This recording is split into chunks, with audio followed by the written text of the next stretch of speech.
Hey, welcome back to my kitchen and welcome to the new look. That's it as of today. New beginnings and a brand new recipe for butter chicken. Now, everyone mostly in the Indian subcontinent is familiar with butter chicken being one of the most favorite dishes. To this, I add cashew nut powder and really enrich it. So I use very little cream. So good news for ones who are watching their weight, but the butter bit is definitely still there and you need plenty of that. So let's start cooking the butter chicken. Okay, so I'm going to start by marinating the chicken. I have used 1 kilo of boneless chicken thighs and thigh pieces on the bone as well. I keep the bone pieces to just impart the flavor. I have already marinated the boned pieces down here, but I'm going to add the masalas for you on the boneless pieces. So here we go. I've got 1 tablespoon of garlic and coriander seasoning. I've got 2 tablespoons of magic masala. I've got 2 tablespoons of ginger garlic paste, which is homemade, and 1 teaspoon of salt. I am only going to add half the amount of the ginger garlic paste because I'm going to keep some of it in the onions. So apart from that little bit, everything will go in the chicken. I'm also going to add a few drops of lemon juice. I've got clean hands, I've just washed them. Just gently marinate the chicken thigh pieces.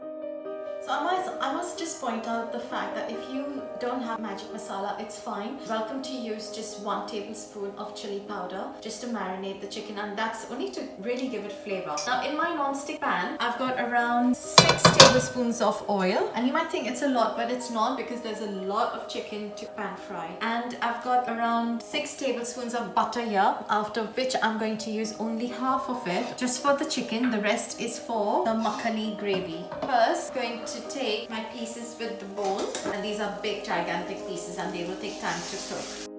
So ideally cook these first. You just need to brown them. You're not actually stewing them because the sauce is not ready yet. Just going to brown our chicken first. While bone pieces are browning, I'm going to also now add the boneless pieces. So basically, the idea was not to cook the chicken completely. It was just to kind of pan fry it and brown it. In the same dish, I'm just going to get it out because we will be cooking it fully in the gravy. We have to now start making the gravy. Right, so I'm using the same pan that we browned the chicken in, and I'm using the rest of the butter. So I would say roughly around, and this is where you will get your rich butter chicken sauce. So please, please, please don't just cut back on this. I have 2 large onions which I have just roughly chopped. Here we go. And although there is chili powder and magic masala in the gravy and the chicken, I still want a little bit of heat. I'm just using 4 green chilies, but you could use more if you like it really hot or less. In they go. Just need to soften these onions now. While the onions soften, we are going to make a powder out of the cashew nuts. I've got 3 heaped tablespoons of broken cashew nuts, to which I'm going to just put in the blender and make a powder. While the onions get a little bit more mushy and brown, we are going to just roughly chop tomatoes. So I've got 4 tomatoes on the vine and a little one just hanging around. So get the most red looking tomatoes you can, and the riper they are, the better. All I really do is just half and quarter them because they will be blitzed. So these are the masalas for the butter gravy. I've got 1 teaspoon of turmeric, 1 tablespoon of chili powder, Kashmiri chili powder, got 1 tablespoon of magic masala. If you don't have magic masala, make it 2 tablespoons of chili powder. And I've got 2 whole tablespoons of garam masala. And these are all the powdered spices you will need. So now that my onions kind of browned and softened, I'm going to put all the powdered masalas in there and give it a good stir. Just need to kind of fry these 2 minutes. 2 minutes on, after the masalas have been put in, I'm putting in my quartered tomatoes, and I will now reduce the flame. I'm just going to wait till these tomatoes get mushy enough. Put a little bit of water and we will blitz it. So before I pour some water in, I am going to now heat our 3 tablespoons of powdered cashew nut into your tomato and onion mix with the spice. Now I'm just going to put around 2 cups of water, and I'm always boiling water to get it going, and immediately you will see cashew nut will start thickening your gravy. And the gravy is not going to look like this. We still have to blitz it, but we are going to gently simmer it for 5-10 minutes before we do that. But I'm going to show you a little trick.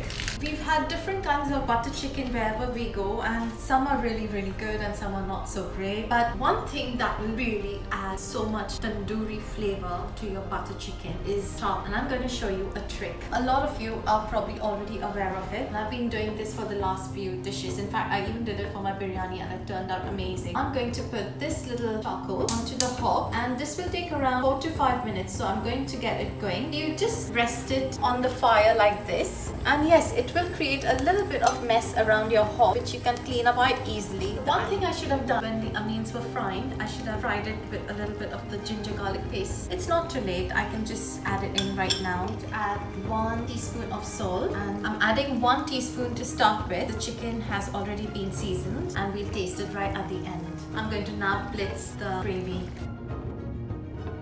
So our gravy has now been pulped down, and I'm going to use the tongs and turn the charcoal on the other side. I'm now also going to keep pieces of chicken in the lovely gravy so they cook further completely. This is how the charcoal should be. It should have this ash color. All I'm going to do now is put it in the middle of a stainless steel katori and 1 tablespoon of ghee. Put it on the charcoal and it immediately starts smoking. Keep this in the middle of your gravy. You shut the lid. Let it smoke. This will take around 4 to 5 minutes for that charcoaly effect. Okay, so we are going to serve paratha with the butter chicken. I've got that going. I'm now going to remove the lid. And you can get this beautiful, rich, charcoaly, smoky flavor from the chicken. Our last touch before serving is to put 1 tablespoon of kasuri methi leaf. They're dry. English name for it is fenugreek. Stir them in and just let it boil for the next 2 minutes, and you're ready to go. Time to get it serving. All in all, it's taken us under 40 minutes to make this. And if you marinate your chicken overnight, it'll taste even better. A little bit of single cream, just a tiny swirl, topping it with a few coriander leaves. Let's get going. Here goes. And I can't help but do this just for old time's sake. Oh my god, parathas and butter chicken, there is no better combination. Have it with white rice, pulao rice, rumali roti, garlic bread, potatoes. It's such an amazing dish to have. So please make it. Let me know your thoughts. Thank you for your amazing support. I love you all, and stay happy. Be happy. Bye.